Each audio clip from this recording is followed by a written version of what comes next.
l'ambiance qui règne autour de ce moment qu'on va passer ensemble, il ne ressemble pas tellement à ce qu'on recherche quand on cuisine, à savoir un peu de silence. Merci d'être là. Alors, je suis là avec Julien Foin. Bonjour. Alors, avec Julien, c'est son idée. Il y a 3 ans, il m'a sollicité et on se connaît depuis quand même pas mal de temps. Et il me dit, Pierre, il faut quand même qu'un jour tu te poses et que tu délivres, tu déroules un peu ce que tu fais depuis 77, quoi, 1977. Je compte pas les 10 ans avant où je me suis ennuyé. Et j'écoute, on y va, Julien. Alors, bonjour. Une petite présentation parce que Pierre est très connu, moi pas du tout, et ça me va très bien. Voilà, donc nous on s'est rencontrés, j'ai été journaliste pendant une quinzaine d'années, c'est là où j'ai rencontré Pierre dans les années 2000. Et j'ai changé de vie, je suis devenu restaurateur. Aujourd'hui, j'ai des restaurants à Paris. C'est là où on s'est re-rencontrés avec Pierre. Et à ce moment-là, une connexion, une amitié s'est liée entre nous. Et j'ai dit à Pierre, qui me sollicitait pour un livre tout autre, que ça serait intéressant qu'il y ait un moment dans sa vie, par rapport à ce que je connaissais de sa vie et de son histoire, il puisse raconter ce qui était son parcours.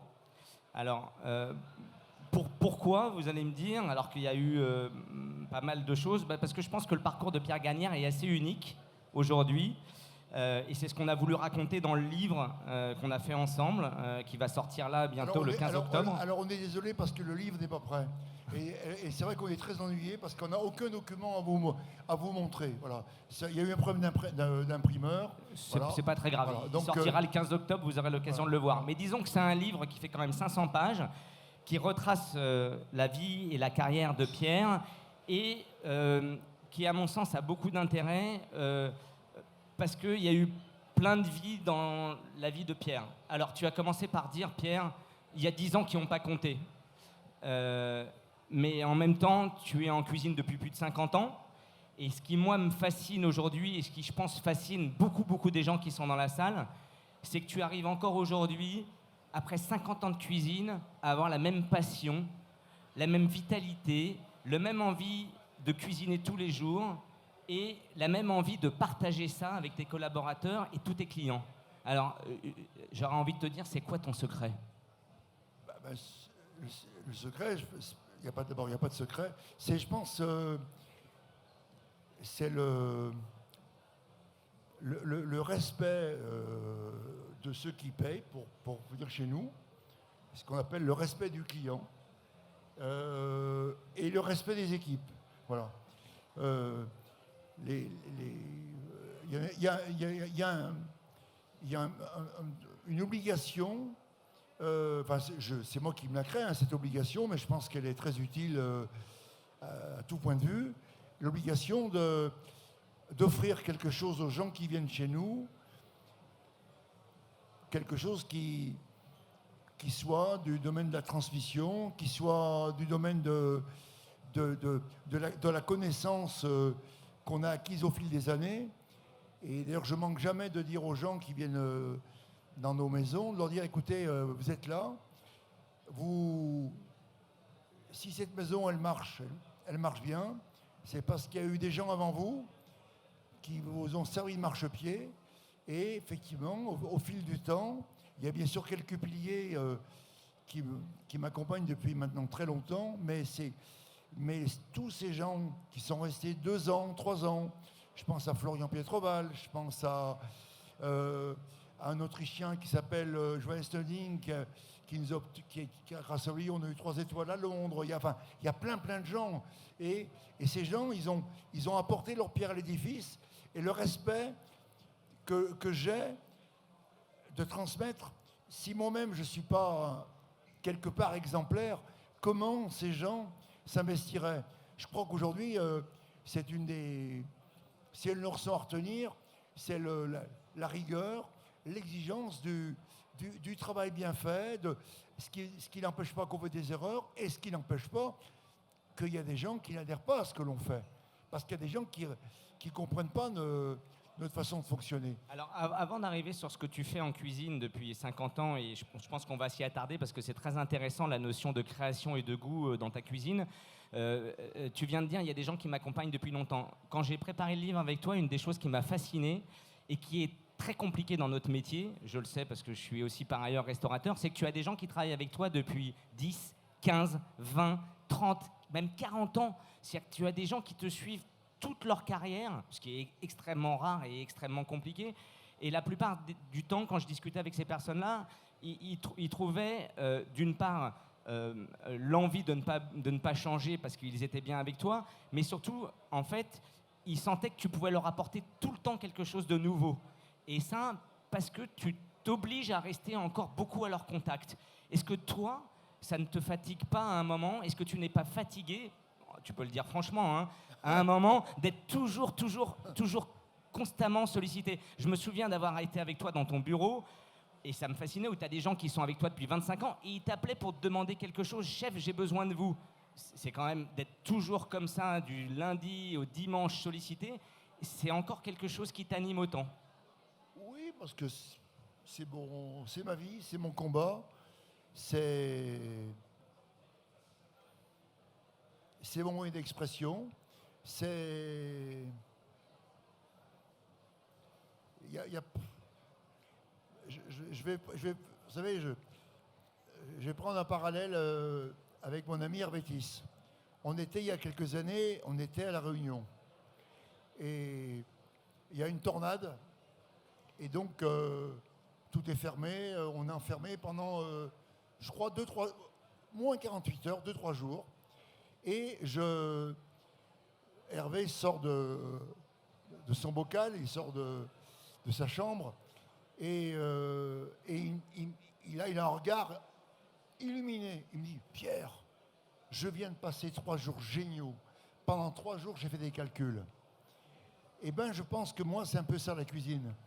Bien sûr, je suis comme tout le monde, je suis chef d'entreprise, j'ai des problèmes de personnel, malgré tout, des problèmes de gens, de toutes sortes, hein, la vie qui va. Mais ce noyau dur qui est celui de cuisiner, c'est véritablement ce qui me transporte, qui m'anime, qui me fait vibrer. On est là un peu, c'est un peu un déroulé, hein, c'est une demi-heure, ça va être rapide. On a travaillé sur un film qui va sortir le 8 novembre, qui s'appelle La Passion d'Odin Bouffant. Alors d'Odin Bouffant, c'est l'histoire d'un notable éclairé qui adore manger et qui adore fouiller dans les vieux livres de cuisine. Le rôle titre est joué par Magimel et il a une cuisinière absolument extraordinaire qui est jouée par Binoche. Et ce film, ce n'est que de la nourriture, c'est un hommage à notre métier, un hommage à notre langue, et c'est un cadeau qu'on nous a fait parce que ce travail qu'on a fait sur ce film, qui est vraiment important, ce film a été imprimé à Cannes, mis en scène, et c'est à la fois une façon de dire, on est technicien, parce que la technique aujourd'hui, elle est quand même très utile, et ça, il ne faut pas l'oublier. La créativité pour la créativité, on explose en vol. Donc moi aussi, c'est une part aussi de moi qui peu à peu s'est construite avec des gens qui m'ont entouré, justement, qui eux sont beaucoup plus techniques que moi, avec cette créativité. Et ce film, c'est ça. Et c'est un très beau cadeau qu'on nous a fait. Donc ce film a été présenté aux États-Unis il y a quelques jours, où il a eu un accueil beaucoup plus chaleureux qu'en France. Et j'ai cuisiné avec des gens improbables. J'ai passé 2 jours avec ces gens dans une cuisine qui n'était pas une cuisine, c'était une cabane avec des fours qui ne marchaient pas. Et j'ai eu cette énergie de mes 30 ans, quoi.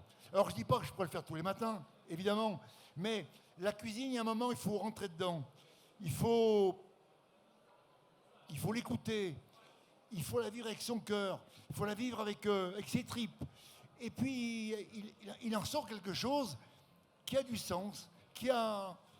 Et je vais vous expliquer pourquoi aussi je travaille comme ça. Et on est en plein dedans d'ailleurs en ce moment. J'ai 12 ans et on recevait une revue à la maison qui s'appelle La vie catholique. Ça aurait pu être La vie communiste, hein, c'est pareil. Et il y avait une femme africaine avec un enfant dans les bras qui était mort de faim. Et ça m'a traumatisé. Je me suis dit, mais ce métier, c'est un métier bancal, finalement, ça ne sert à rien. On est dans le superflu. On peut vivre avec un verre d'eau et 2 figues. Et cette image de cet enfant qui mourait, ça m'a beaucoup marqué. Et quand j'ai commencé à travailler pour moi, je me suis dit, ce métier, tu vas essayer d'en faire une petite œuvre d'art qui donne du sens à toute cette énergie que tu dépenses. Parce que clairement, on est dans le superflu. Mais ce superflu, c'est ce qu'on appelle l'art. C'est ce qu'on appelle le plaisir. C'est ce qu'on appelle la beauté d'un homme qui arrive à construire quelque chose. Alors, justement, tu parles d'art. Souvent, on t'a comparé, dans tous les articles qu'il y a eu sur toi, les émissions, les films, on dit souvent, est-ce que Pierre Gagnaire est un cuisinier, ou un chef ou un artiste? Souvent, on résume ton parcours comme le parcours d'un artiste. Je pense que c'est lié au fait que, et ça c'est intéressant dans ta cuisine, contrairement à beaucoup des chefs avec qui tu as partagé ta vie, je pense à Robuchon, je pense à d'autres grands chefs, Michel Bras et tout, ils ont tous laissé une sorte de trace de recette. Toi, on ne peut pas dire il y a les recettes de Pierre Gagnaire, même si tu as laissé des choses, parce qu'en fait, tu changes tout le temps. Et encore aujourd'hui, une recette qui est à la carte de ton restaurant, au dernier moment, tu peux changer un assaisonnement, au dernier moment, tu peux changer une garniture, au dernier moment, tu peux changer quelque chose, et tu changes tout le temps. C'est ça qui anime aussi les gens avec qui tu travailles, d'ailleurs. Oui, je crois, oui. Et cette créativité permanente, tu la puises où? Comment tu fais? Qu'est-ce qui t'enrichit en fait au quotidien pour avoir toujours envie de créer, de recréer en permanence? Venir ici, ça m'enrichit. L'énergie des autres, ce n'est qu'un... La vie, il faut le comprendre très vite, ça. C'est les autres qui vous font grandir. C'est les rencontres. C'est l'envie de bien faire, l'envie de... Mais il n'y a pas de recette miracle, évidemment. Hein. Alors, il y a quand même une recette, et ici, c'est omnivore, c'est aussi ce que créait il y a 20 ans Luc Dubanchet, il a appelé ça la jeune cuisine. C'est aussi tout un public qui est très jeune et qui a envie de faire ce métier. Et souvent, tu le dis, et je pense que c'est important de leur dire, c'est aussi beaucoup de travail. Alors, pour toi, travail et passion, c'est un peu la même chose. Travail et plaisir, c'est la même chose. Mais on n'a rien sans travail, en fait, dans ce métier. Clairement. Je sais pas, on a fait une émission là, justement, qui était liée à Omnivore, là, à France Inter, il y a quelques jours.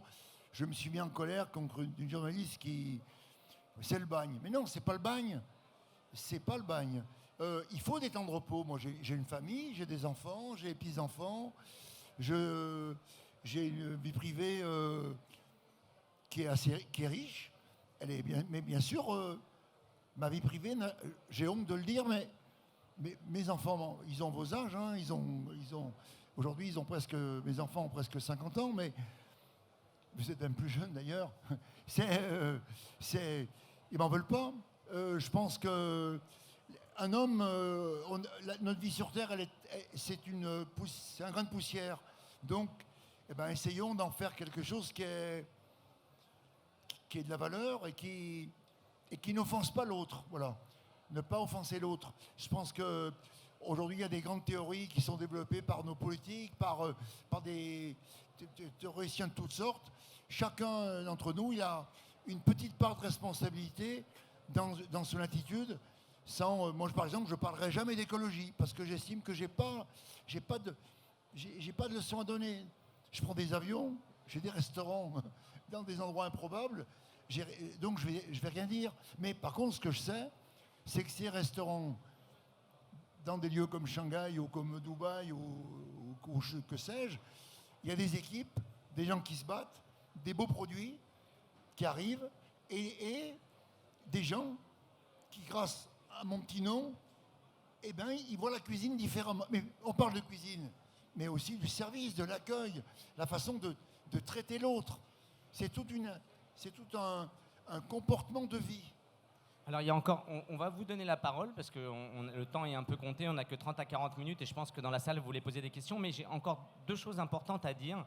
Il y a une petite dizaine d'années, tu as participé à un livre avec de nombreux chefs, une quarantaine de chefs, où on leur posait la question quel était l'outil le plus important pour eux en cuisine. Alors certains chefs disaient la mandoline, d'autres disaient mon couteau, il y avait tous les objets. Et Pierre Gagnère, vous savez ce qu'il a dit ? Le crayon de papier. Est-ce que vous savez pourquoi il a dit ça ? La découverte que j'ai faite dans le bureau de Pierre, quand je l'ai rencontré il y a 4 ans, on a ouvert une armoire et j'avais devant moi 200 à 300 cahiers, des premiers Clairefontaine jusqu'au dernier cahier Mougy, où il y a, je vous dis bien, toutes les recettes, enfin pas les recettes, tous les menus de Pierre depuis 50 ans. Tout est écrit, et tout est écrit à la main. Et encore aujourd'hui, dans tous ces restaurants. Je ne connais pas un chef dans le monde qui fait ça. Et c'est ça d'ailleurs qui nous a donné envie de faire le livre, parce que dans le livre, on retranscrit 50 ans de ces menus, donc une toute petite partie de 50 ans de ces menus, parce que vous imaginez ce que c'est qu'une armoire pleine de livres. Pourquoi tu avais besoin de passer par le crayon et le papier et l'écriture pour créer ? Parce que finalement, on ne le dit pas, mais tu passes toujours aujourd'hui, tu fais des petits schémas, tu griffonnes, tu colles des choses dans tes cahiers. Tu as toujours fait ça, un peu comme un artiste. Je sais pas, j'en sais rien. Non, tu as besoin en tous les cas de... Moi, je dis toujours aux gens, ayez un crayon, ayez une gomme. L'avantage du crayon, c'est ce qu'on peut pas faire dans la vie, c'est qu'on peut recommencer et on peut effacer. Voilà, on efface et on recommence. Voilà. Donc le stylo, c'est définitif. Le crayon, la gomme, c'est hop, on efface et on recommence. Voilà. Et puis l'autre chose, j'essaie de, même si c'est dans des pays où on ne parle pas du tout français, j'essaie de respecter notre belle langue. J'ai quitté l'école à 14 ans, hein. Je fais plein de fautes d'orthographe. Hein. Mais j'essaye de rendre une copie bien écrite. Voilà, pas des X, des Y, des trucs, non. Je suis affolé par les SMS qu'on m'envoie parfois. Hein. Je trouve qu'on a une langue merveilleuse, et cette langue merveilleuse est aussi importante, c'est une des problèmes de notre société aujourd'hui, c'est parce que la langue, elle s'est diluée, et d'ailleurs c'était le problème de la cuisine il y a 40 ans. En cuisine, on ne parlait pas. Fais ça petit con, nanana. Bon, aujourd'hui, on peut plus dire petit con, on doit parler, on doit expliquer, on doit convaincre. Mais ça, je l'ai compris, moi, il y a 40 ans, ça. Ça, c'est un autre sujet. Le sujet du rapport à l'autre, du rapport au travail. Comment amène-t-on les gens dans une passion tout en les respectant, tout en faisant attention qu'eux-mêmes ont une vie privée. Ça, c'est une chose qui me préoccupe énormément. Puis après, de l'autre côté, je l'ai payé très cher. Il faut pas trop perdre d'argent quand même. Il faut en gagner un petit peu si on veut continuer. Mais en 96, j'ai dû tout arrêter parce que la passion, justement, avait complètement occulté l'aspect commercial de ce que nous faisons.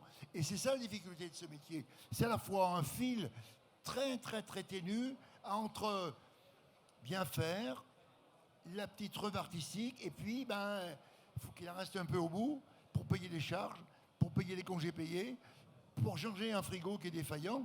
Voilà, donc et là on tombe dans l'artisanat, mais l'artisanat est très compatible avec l'expression artistique.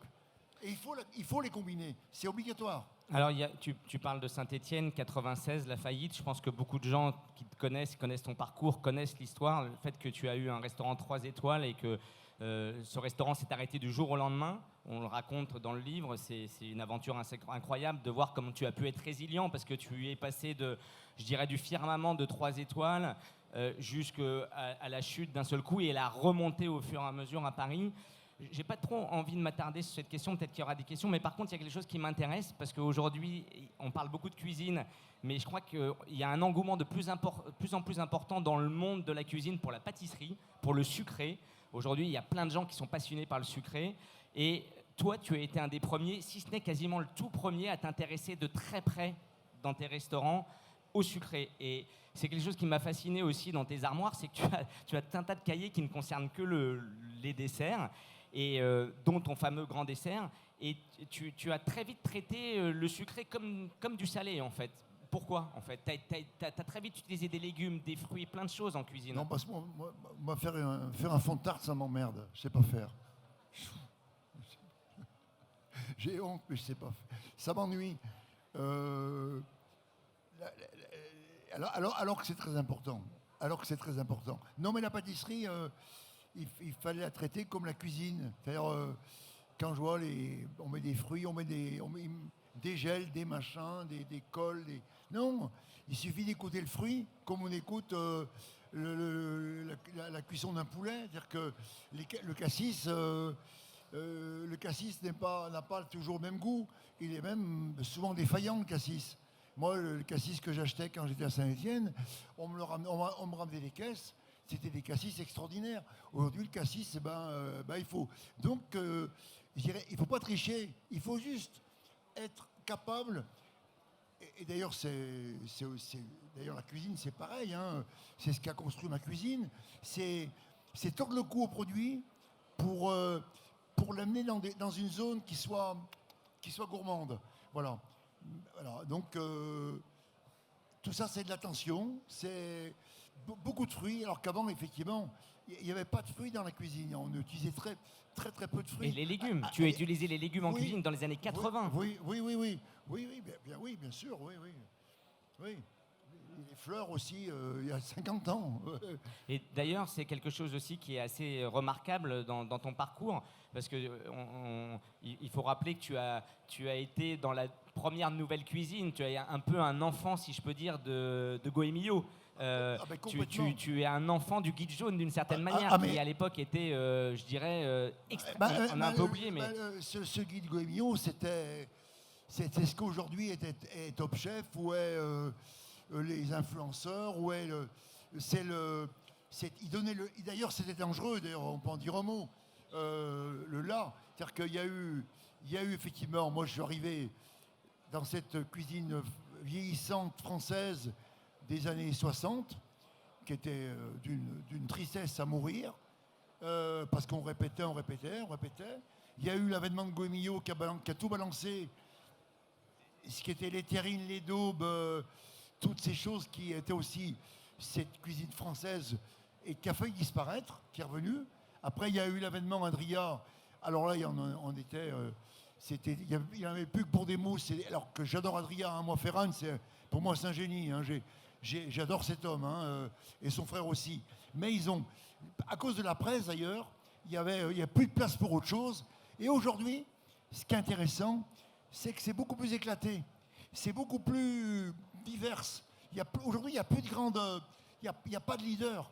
Moi, je ne suis pas un leader. Je suis un mec qui fait la cuisine, mais qui a créé un esprit de cuisine. Mais je ne revendique pas du tout de place de leader, de maître à penser. Alors qu'avant, la cuisine, il y a eu Robuchon, il y a eu Bocuse, il y a eu Adrien. C'était des gens qui par leur empreinte, relayés par la presse, et balayaient un peu ce qui était sur le côté. Alors qu'aujourd'hui, c'est beaucoup plus divers. Et cette diversité, elle est vraiment intéressante. Ça, c'est bien. Et Omnivore est le reflet et c'est pour ça que je suis là avec plaisir, elle est le reflet de cette cuisine de trentenaire, vivante, joyeuse, sans complexe. Voilà, ça c'est bien. On va finir là-dessus, après on va poser des questions. Et d'ailleurs, ce qui est assez amusant, c'est que dans la deuxième partie de ta vie, quand tu es arrivé à Paris, après Saint-Étienne, et que tu es arrivé, tu as commencé, je dirais, une nouvelle carrière qui est une carrière internationale. Et ton premier restaurant, le Sketch à Londres, on raconte aussi l'histoire dans le livre. Ce qui est marrant, c'est que tu en as fait, en fait, c'est un restaurant un peu comme tu voulais faire à Saint-Étienne, et en fait qui t'a toujours habité. C'était un peu ton projet de départ, c'était de faire un restaurant festif, c'est-à-dire de dire ok, on vient très bien manger, de la cuisine gastronomique, mais avec de l'ambiance, de la musique, de l'art. Tu as toujours eu beaucoup d'œuvres d'art dans tes restaurants, encore aujourd'hui. Et du coup, comment tu te perçois, parce que je sais que tu y réfléchis, comment tu te projettes dans les années à venir? Je sais pas. T'as des idées quand même. Je peux pas répondre.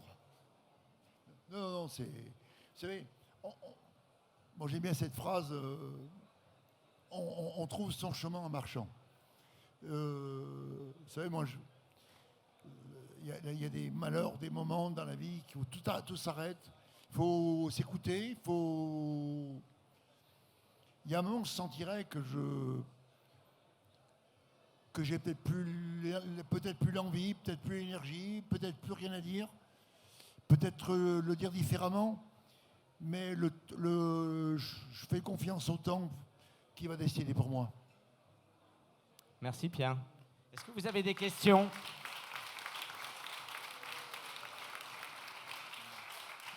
Moi j'en ai encore plein sinon. Pierre, bonjour, on se connaît. Aujourd'hui, votre environnement, c'est le Balzac, Gaïa, Pierrot à Paris, plus tous les restaurants à l'étranger. Est-ce que votre cuisine aujourd'hui, c'est une cuisine franco-française où vous trouvez l'inspiration à l'étranger au travers vos voyages, au travers des rencontres comment... Non, pas tant que ça. Parce que vous parliez d'essentiel, de cuisine qui revient à l'essentiel. Qu'est-ce que aujourd'hui est votre cuisine à travers les plats, à travers l'inspiration, vous allez la puiser où?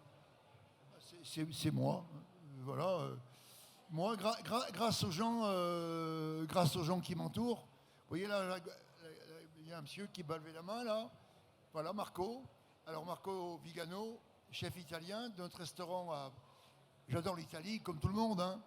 Mais l'Italie, je connais très peu. Et puis, c'était une commande, en fait, cet italien. Voilà. Et puis, Marco a travaillé avec nous à Paris, il y a 20 ans. Ça s'est pas très bien passé. De notre faute, d'ailleurs. Pas de sa faute. Il est parti, il a fait son chemin. Et puis, la vie nous a réunis. Et je suis ravi qu'il soit là parce que, pour le coup, c'est parfait. C'est l'exemple parfait d'une rencontre à la fois qui permet à la fois moi de délivrer quelque chose, une intention artistique, à travers quelqu'un qui n'est plus un enfant, qui aime follement son métier et qui, je crois, par notre retour ensemble, lui permet de s'exprimer, mais de façon confortable. Et puis, moi, je le guide, mais c'est une vraie histoire à deux. Voilà. Et aujourd'hui, plus que jamais, parce que des gens qui sont avec moi depuis longtemps, ou des gens qui ont quand même leur propre identité, il n'est pas question de la casser. Moi, j'ai juste envie de continuer à donner, j'aime bien l'idée d'intention artistique. Puis après, les gens, moi, s'ils m'étonnent, je suis ravi, au contraire. Et c'est le cas avec Marco, par exemple. Voilà. Mais plus qu'avant, la cuisine, elle est... Parce qu'il y a beaucoup plus d'intelligence dans la cuisine, globalement, par les gens qui la font. Et donc, aujourd'hui, c'est beaucoup... l'échange, il est essentiel.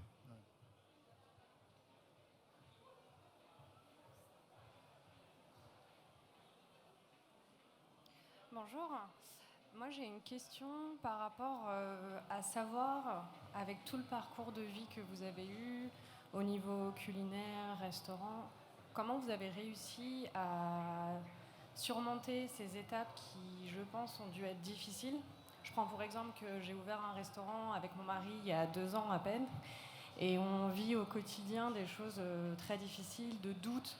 Constamment, on se remet en question sur plein de choses, sur notre cuisine, sur plein de choses. Et comment vous avez réussi à vivre autant de choses culinairement parlant? Est-ce qu'il y a une recette? Est-ce qu'il y a un secret à nous confier? Il faut être opiniâtre. Il faut être têtu. Alors être têtu, c'est le début de la connerie. Il faut faire attention. Il faut faire gaffe. Parce que j'étais trop têtu, moi, à un moment donné.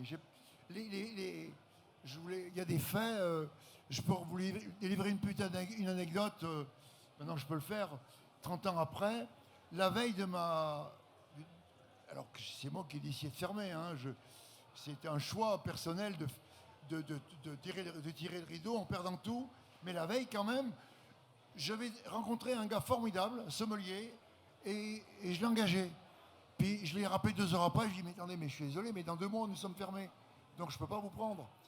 Donc il faut faire attention, mais c'est sûr que c'est ce qu'on appelle la résilience. Hein. il faut fortement croire à ce qu'on fait. C'est sûr que si on n'y croit qu'à moitié, ça ne le fait pas. Et puis alors, il faut croire, il faut bien sûr écouter, il faut bien sûr sentir le temps, mais il faut quand même avoir une ligne, quoi. Faut faire ce à quoi vous croyez. Parce que il ne faut pas rentrer dans le... On est forcément influencé par ce qui se dit, par ce qu'on lit, par... moi le premier, forcément. Mais quand même, au bout du compte, il faut être soi-même. Tout le temps soi-même. Il y a un truc là, il ne faut pas le perdre. Ça, c'est capital. Je pense aussi, ce que j'ai vu dans la carrière de Pierre, je pense aussi qu'il a su tout le temps, et c'est assez incroyable, s'adapter aux gens pour qui il cuisinait.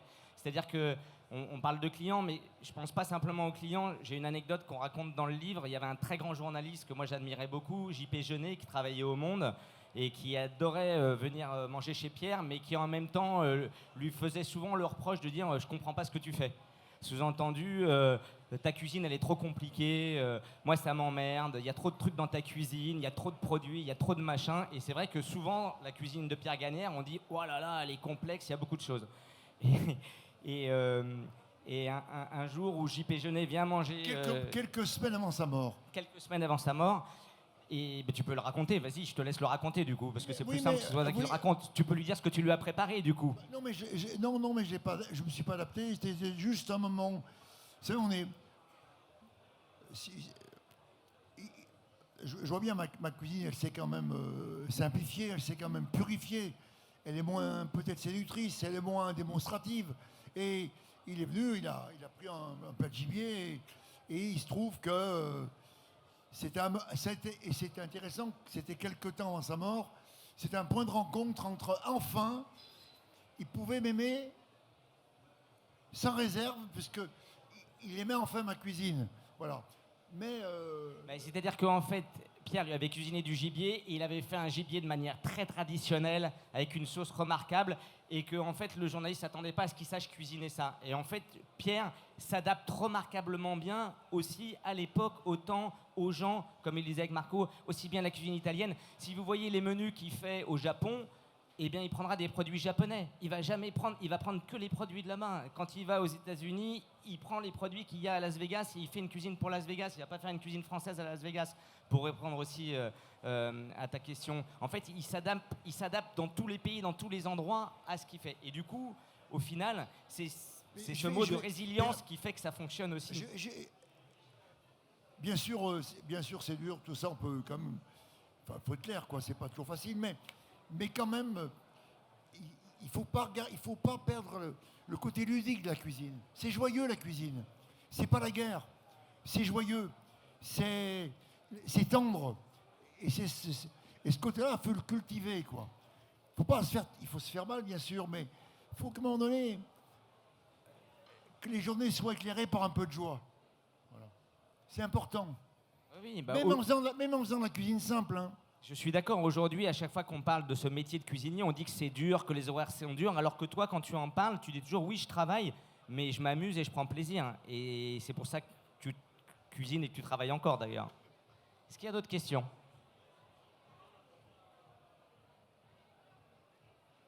Non ? Mais écoutez, merci. Merci à tous.